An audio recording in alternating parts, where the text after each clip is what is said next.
The sun was raining again. Soft and bright, rain light fell through the sky, each drop tearing a neat hole in the season. Winter had been steady and predictable, but it was quite poked through now, and spring was peeking out from underneath it. The world was ready for a change.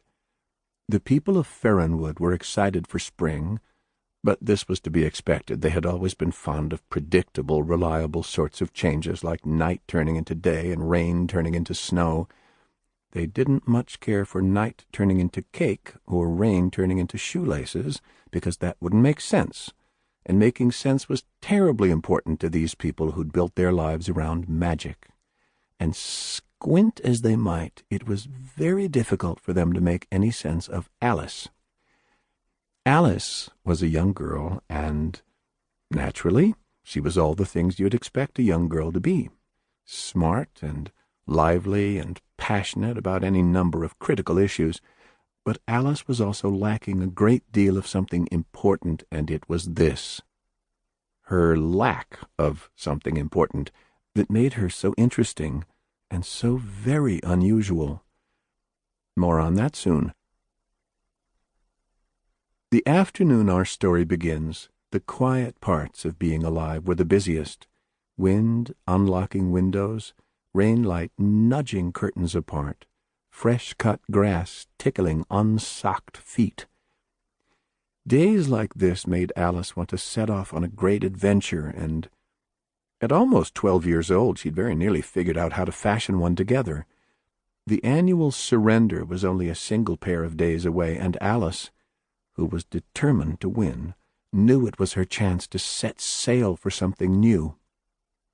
She was on her way home now, occasionally peeking over her shoulder at the glittering town in the distance. The village square was undergoing no small transformation in honor of the upcoming festivities, and the clamor of instruction and construction rang out across the hills. Alice jumped from flagstone to flagstone, her face caught in the rain-light glow, her hands grasping for a touch of gold. The town's excitement was contagious, and the air was so thick with promise Alice could almost bite into it. She smiled, cheeks appled in delight, and stared up at the sky. The light was beginning to spark and fade, and the clouds were still hard at work weaving together, breaking and building as they had been all week. One more day of this, Alice thought, and everything would change. She couldn't wait. She had moved on to the main road now, a dirt path flanked by green.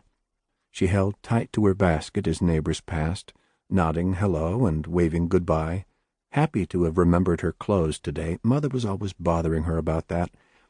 Alice plucked a tulip from her pocket and bit off the top. She felt the petals pressing against her tongue. She could taste the velvet, the magenta of it all. She closed her eyes and licked her lips before biting into the stem. Not quite green, but brighter, more vibrant. There was a song in that color, and she could feel it singing inside of her. She bent down to greet a blade of grass and whispered, "Hello. Me too. Me too. We're still alive."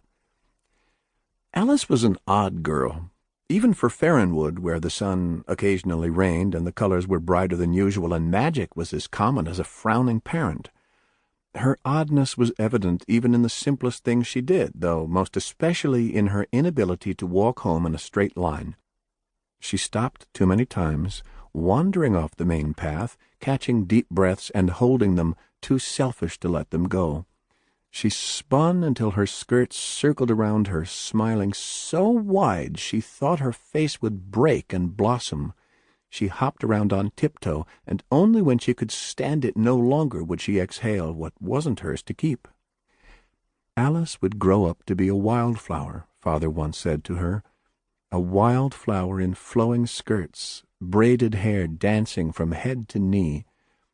She'd always hoped that he was right, that maybe Mother had gotten it wrong, that Alice was never meant to be such a complicated thing with all these limbs and needs. She often wanted to plant herself back into the earth to see if she'd grow into something better this time, Maybe a dandelion or an oak tree or a walnut no one could crack.